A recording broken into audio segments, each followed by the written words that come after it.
पितृपक्ष हा एक पंधरवडा आहे ज्यामध्ये लोक त्यांच्या पूर्वजांचे आशीर्वाद घेतात. पितृपक्ष 16 दिवस चालतो. यामध्ये अशा अनेक तिथी आहेत ज्यावर श्राद्ध आणि तर्पण केल्याने पितर प्रसन्न होतात आणि ते प्रसन्न होऊन आशीर्वाद देतात. पितृपक्ष दरवर्षी भाद्रपद पौर्णिमेपासून सुरू होतो आणि 16 दिवसानंतर भाद्रपद अमावस्येला संपतो.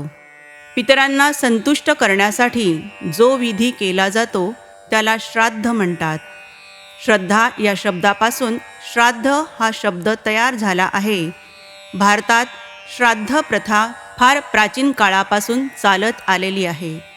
पितरांच्या म्हणजेच मृतात्म्यांच्या ठायी पुढील पिढीचे भले बुरे करण्याचे सामर्थ्य असते. या श्रद्धेतूनच श्राद्ध कल्पनेचा उगम झाला असावा असे विद्वानांचे मत आहे. ज्यांनी आपल्याला जन्म दिला, शिक्षण दिले, धनसंपत्ती ठेवली, त्या पूर्वजांविषयी कृतज्ञता व्यक्त करण्यासाठी भाद्रपद कृष्ण पक्ष हा पितृपक्ष म्हणून पाळला जातो. माणूस जिवंत असतानाच नव्हे तर मृत्यूनंतरही त्याच्याशी माणसासारखे वागावे, सनातन वैदिक धर्माची शिकवण आहे. निसर्गाचे पूर्वजांचे ऋण मानणारी आपली संस्कृती आहे. आकाशातील उत्तर गोलार्ध हा देवांचा व दक्षिण गोलार्ध हा पितरांचा समजण्यात येतो. दानशूर कर्णाचा मृत्यू झाला तेव्हा त्याचा आत्मा स्वर्गात गेला. तिथे गेल्यावर त्याला प्रचंड भूक लागली, पण त्याने जे जे अन्न स्पर्श केले ते लगेच सोन्यात रूपांतरित व्हायला लागले.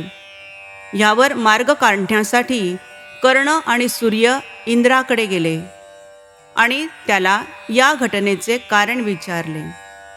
इंद्राने कर्णाला सांगितले की त्याने आयुष्यभर सोने दान केले, पण श्राद्धात आपल्या पितरांना कधीही अन्नदान केले नाही. त्यामुळे पितृलोकात अडकलेल्या कुरु पूर्वजांनी त्याला शाप दिला. कर्णाने सांगितले की त्याला त्याच्या वंशाविषयी माहिती नसल्याने त्याने त्यांच्या स्मरणार्थ कधीही काहीही दान केले नाही. मग यावर उपाय करण्यासाठी कर्णाला 15 दिवसांच्या कालावधीसाठी पृथ्वीवर येण्याची परवानगी देण्यात आली, जेणेकरून तो त्यांचे श्राद्ध करू शकेल आणि त्यांच्या स्मरणार्थ अन्न आणि पाणी दान करू शकेल. हा काळ आता पितृपक्ष किंवा पितृ पंधरवडा म्हणून ओळखला जातो. कावळ्यांना का मानलं जातं पितर? धार्मिक मान्यतेनुसार पितृपक्षामध्ये आपले पूर्वज कावळ्याच्या रूपात पृथ्वीवर येतात. समुद्र मंथनावेळी सर्व देवतांसोबत कावळ्यांनी देखील अमृत प्राशन केले होते. या कथेनुसार असे मानले जाते की कावळ्यांचा मृत्यू कधीही नैसर्गिकरित्या होत नाही. तसेच कावळा हा पक्षी कितीही प्रवास केला तरी थकत नाही. त्यामुळेच कोणत्याही प्रकारचा आत्मा कावळ्याच्या शरीरामध्ये वास करू शकतो आणि एका जागेवरून दुसऱ्या जागी जाऊ शकतो. यामुळेच पितृपक्षामध्ये कावळ्यांना जेवण दिले जाते. तसेच धार्मिक मान्यतेनुसार ज्यावेळी एखाद्या व्यक्तीचा मृत्यू होतो त्यावेळी त्याचा जन्म कावळ्याच्या योनीमध्ये होतो. याच कारणामुळे कावळ्यांच्या माध्यमातून पितरांना जेवण दिले जाते. तसेच पितृपक्षामध्ये केवळ कावळ्यालाच नाही तर गाय आणि कुत्रा यांनासुद्धा जेवण दिले जाते. एका पौराणिक कथेनुसार एके दिवशी इंद्राचा मुलगा जयंतने कावळ्याचे रूप धारण करून माता सीतेच्या पायावर चोच मारली होती. चोच मारताना प्रभू श्रीरामांनी पाहिलं. त्यावेळी प्रभू श्रीरामांनी एका निशाण्यावर कावळ्याचा एक डोळा फोडला. या गोष्टीचा पश्चाताप होऊन कावळ्याने श्रीरामांची माफी मागितली. त्यावेळी प्रभू श्रीरामांनी त्याला वरदान दिले की पितृपक्षामध्ये तुझ्या रूपाने दिलेले जेवण पितृलोकामध्ये निवास करणाऱ्या पितरांना प्राप्त होईल. यामुळेच कावळ्यांना पितर मानले जाते. पितृपक्ष कथा. एका आख्यायिकेनुसार जोगे आणि भोगे हे 2 भाऊ होते. दोघेही वेगळे राहत होते. त्यातील जोगे हा श्रीमंत होता आणि भोगे हा अतिशय गरीब होता. परंतु दोघांमध्ये प्रचंड प्रेम होते. जोगेच्या पत्नीला संपत्तीचा गर्व होता, परंतु भोगेची पत्नी मात्र अत्यंत साध्या मनाची होती.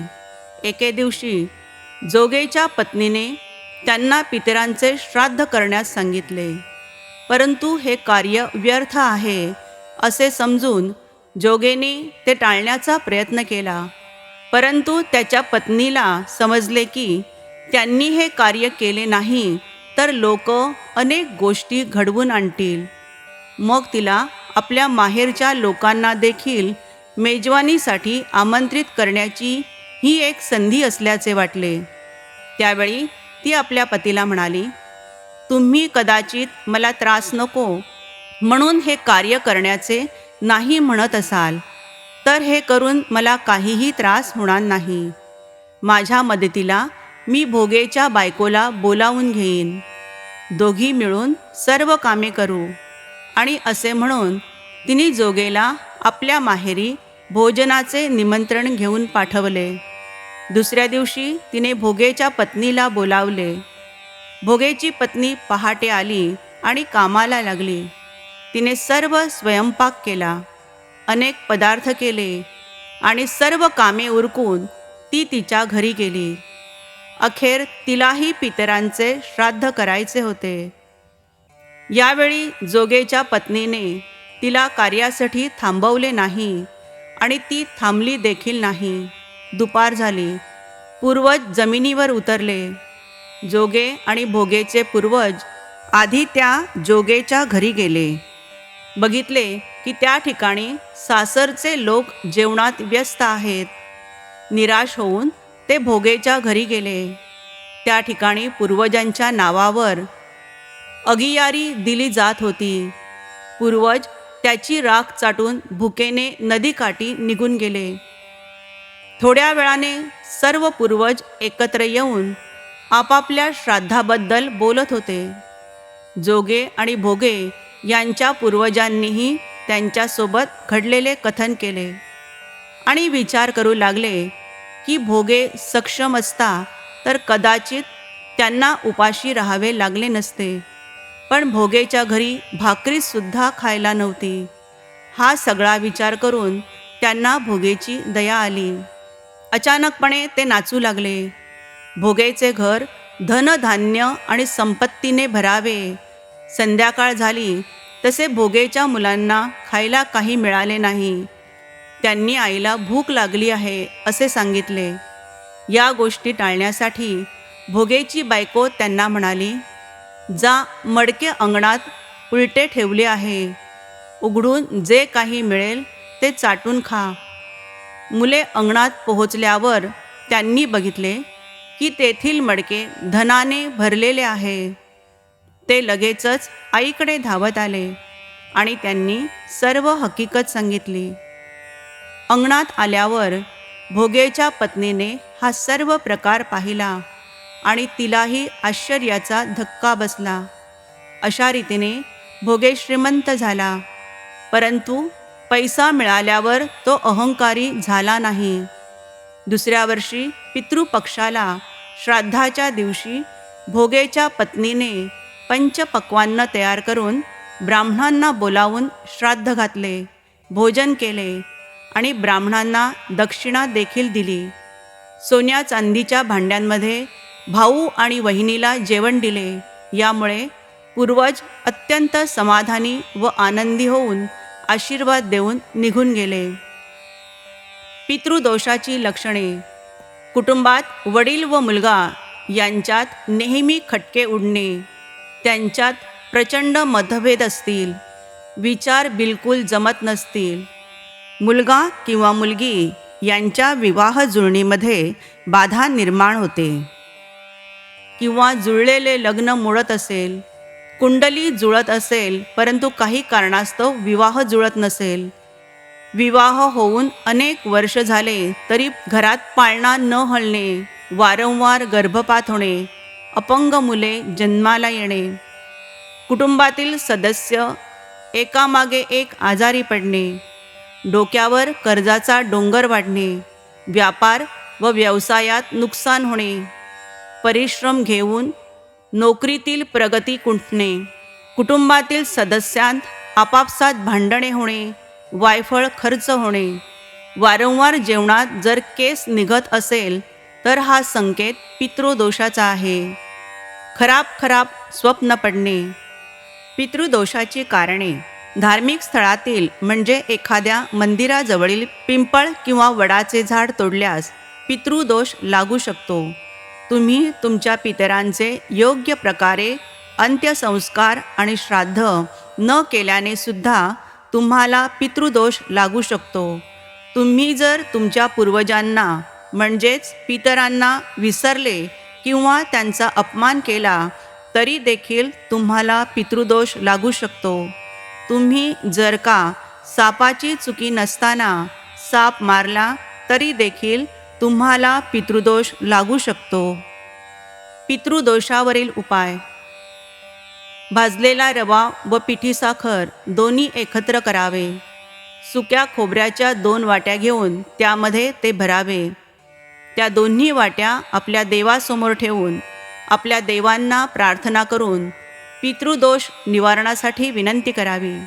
नंतर त्या दोन्ही खोबऱ्याच्या वाट्या पिंपळाच्या झाडाखाली नेऊन ठेवाव्यात. त्यावेळी तेथे तिळाच्या तेलाचा दिवा दक्षिणाभिमुख लावावा व पितृनिवारणासाठी प्रार्थना करावी. यामुळे पितृदोषाचे निवारण होते. उपाय दुसरा. सकाळी स्नान केल्यानंतर देवपूजा करण्यापूर्वी प्रथम दक्षिणेकडे तोंड करून एका आसनावर बसावे आणि पितरांना प्रार्थना करताना म्हणावे, आज जे काही आम्हाला लाभले आहे त्याबद्दल आम्ही तुमचे आभारी आहोत. आमच्याकडून काही चूक झाली असल्यास आम्हाला क्षमा असावी. आपली कृपादृष्टी सतत आम्हावर राहू देत. नंतर पितृअष्टक व पितृसुक्त म्हणावे. हे दोन्हीही जमत नसेल तर फक्त ओम पितृदेवताय नमः याचा 108 वेळा जप करावा. नंतर हातपाय धुवावे. बसण्यासाठी घेतलेले आसन कोणाचाही हात लागणार नाही अशा ठिकाणी ठेवावे व रोज तेच आसन घेऊन बसावे. हे पितृपक्षामध्ये रोज करावे. या उपायाने पितृदोषाच्या निवारणास मदत होते व पितरांचे आशीर्वाद मिळतात. प्रगतीमध्ये येणारे अडथळे दूर होतात व आरोग्य लाभते. उपाय तिसरा. पितृपक्षात दत्ताच्या नामजपाने पूर्वजांना गती मिळण्यास आणि त्यांच्या त्रासापासून रक्षण होण्यास सहाय्य होत असल्याने पितृपक्षात प्रतिदिनी दत्ताचा न्यूनतम 72 माळा नामजप करावा. मनुष्य, देवऋण, ऋषीऋण, पितृऋण, मनुष्यऋण, भूतऋण ही 5 ऋणे सोबत घेऊनच जन्माला येतो. रोजच्या दिनक्रमात या ऋणातून मुक्त होण्याचा प्रयत्न करीत असतो. पितृऋणातून जर मुक्त होता आले नाही तर प्रखर पितृदोष निर्माण होतो व त्याचे परिणामही त्या कुटुंबावर झालेले पाहावयास मिळतात. असा प्रखर पितृदोष निवारण करण्यासाठी खर्चिक उपाय करण्यापेक्षा संक्षिप्त भागवत ग्रंथाचे मनोभावे वाचन, मनन, चिंतन करणे हा त्यावरील रामबाण उपाय आहे. पितृपक्षात पितरांना प्रसन्न करण्यासाठी ब्राह्मणांना भोजन देण्याचा नियम आहे. संपूर्ण सात्विक आणि धार्मिक विचार असलेल्या ब्राह्मणांनाच भोजन दिले पाहिजे. पितृपक्षात पशुपक्ष्यांना अन्नपाणी दिल्याने विशेष लाभ होतो. त्यांना अन्नदान करून पितर तृप्त होतात. कर्मफळाचा बाऊ करू नका. तुमची जन्मपत्रिका अचूक असेल तर त्यातील ग्रहस्थिती हे तुमचे जन्म घेताना असलेले गुण दाखवणारे प्रगतीपुस्तक असते. त्यावरूनच तुमचे आयुष्य कसे असू शकेल याचे केवळ अनुमान करता येते. पण तसेच अचूक घडत नाही. ते तुमचे भविष्य नसतेच मुळी, कारण तुमच्या आयुष्यात चांगल्या कर्तृत्वाने तुम्हाला अनेक गोष्टी पूर्णतः बदलता येतात. किंबहुना तेच करण्यासाठी तुम्ही जन्म घेतलेला असतो. आधीच्या इयत्तेतील प्रगतीपुस्तक हे तुमच्या तोपर्यंतचे कर्मफळ दाखविते. पुढच्या इयत्तेत तुम्ही जोरदार अभ्यास करून सुवर्ण पदकही जिंकू शकता. म्हणूनच अत्यंत अशिक्षित, गरीब आणि मागास भागात जन्मलेला माणूसही खूप मेहनतीच्या जोरावर डॉक्टर, सनदी अधिकारी, वैज्ञानिक झालेला पाहायला मिळतो. रिक्षावाल्याची मुलगी CA, भांडीवाल्या बाईचा मुलगा कलेक्टर, हमालाची मुलगी डॉक्टर झालेली आपण पाहतो. कर्माचे फळ सांगणारा कर्मविपाक सिद्धांत हा असा आहे. सुप्रसिद्ध शास्त्रज्ञ चार्ल्स डार्विन यांच्या उत्क्रांतीवादाच्या शोधाच्या हजारो वर्षे आधी हिंदू धर्मातील उत्क्रांतीचे तत्त्वज्ञान हेच सांगते आहे. अगदी ढोबळ मानाने एखाद्या एकपेशीय जीवापासून अनेकदा बदल होत होत सजीव तयार झाले. याचा थोडक्यात सिद्धांत हिंदू धर्मातील तत्त्वज्ञान काय सांगते? सप्तपाताळ, मानवलोक आणि सप्तवर्ग हे काय आहे? 184 जन्मानंतर मनुष्य जन्म लाभतो म्हणजे काय? डार्विनला फक्त देहाचीच उत्क्रांती सांगता आली. हिंदू धर्मात देहाबरोबरच त्याचे पूर्व कर्मफल, पापपुण्य अशा अनेक गोष्टींचा एकत्रित विचार केलेला आहे. विज्ञानाला मनुष्य जन्मापर्यंतच उत्क्रांती सांगता आली आहे, पण आपल्या धर्माने मात्र पुढे भू, भुव, महा, जन, तप आणि सत्यलोक स्तर असे नंतरच्या उत्क्रांतीचेही टप्पेही सांगितलेले आहेत. तेथील कामकाजाची माहिती दिली आहे. माणसाच्या मृत्यूनंतर त्याचा देह गळून पडला तरीही प्राणमय, मनोमय, विज्ञानमय, ज्ञानमय हे कोश तसेच राहून पुढे प्रगती करतात. मनुष्य देहातील पाणी, वायू, अग्नी, आकाश या ऊर्जा असल्याने लॉ ऑफ कन्झर्वेशन ऑफ एनर्जीनुसार त्या नष्ट न होता अनंतात विलीन होतात, म्हणजेच एका मोठ्या कोशात खेचल्या जातात. शरीराचे मटेरियल जळून ते अन्य अनेक मटेरियल्समध्ये रूपांतरित होते. देवांचे पूर्वज अग्निश्वात हे सोमनाथ लोकात राहत होते. त्यांची मुलगी मानसी ही अच्छेदा नदीच्या रूपात बसली होती. मत्स्यपुराणांमध्ये अच्छेद सरोवर आणि अच्छाद नदी यांचा उल्लेख आढळून येतो. एकदा अच्छेदाने 1000 वर्षे तपश्चर्या केली. त्यामुळे अग्निश्वात आणि बरीक्षपद आणि त्यांचे इतर पितृगण तृप्त अमावसूंसोबत अच्छेदाला वर देण्यासाठी अश्विन अमावस्येच्या दिवशी प्रकट झाले होते. त्यांनी अच्छेदाला सांगितले की मुली, तुझ्या तपश्चर्याने आम्ही प्रसन्न झालो आहोत. तुला जे हवे ते माग. परंतु अच्छेदाने तिच्या पूर्वजांकडे लक्ष दिले नाही आणि अत्यंत तेजस्वी अशा तेज पितृ अमावसूकडे पाहत राहिली. पूर्वजांनी वारंवार आग्रह केल्यावर ती म्हणाली की प्रभू, मला खरोखरच वरदान द्यायचे आहे का? यावर तेजस्वी पितृ अमावसू म्हणाले, हे अच्छेदा, संकोच न करता वरदान माग.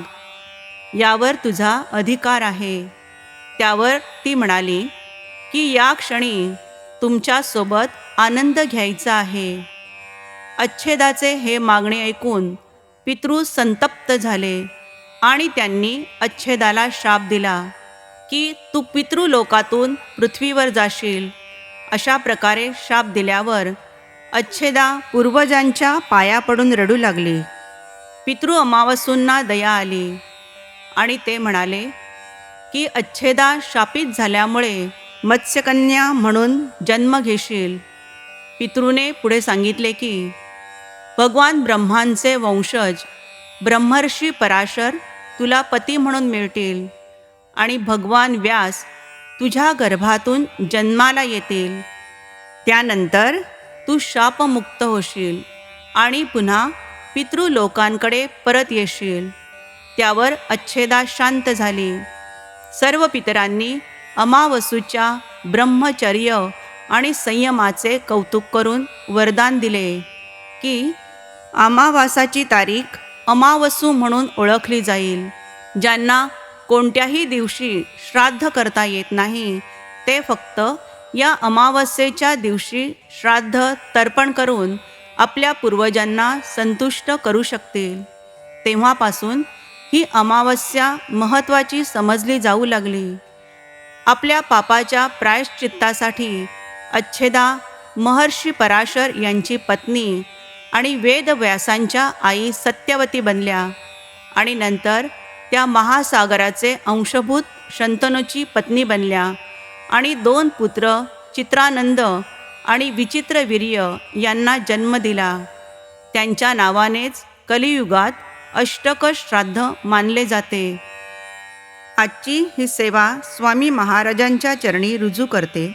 व्हिडिओ आवडला असेल तर लाईक करा, शेअर करा व सबस्क्राईब करा.